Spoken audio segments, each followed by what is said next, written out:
大家好，今仔日要甲大家介绍的俗语是：毋做中，毋做保，毋做媒人，三大好。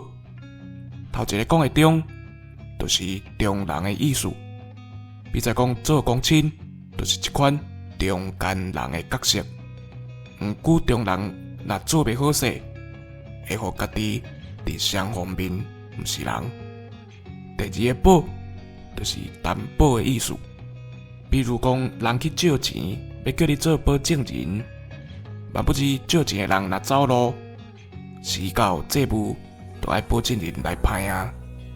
上尾是毋通做媒人，替人做亲情了后，若无拄好，煞来你言，安尼做媒人的百面会去受到济人的怨气。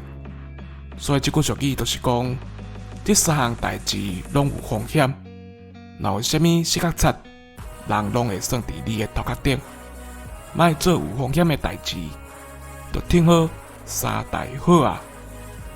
以上，感谢收听。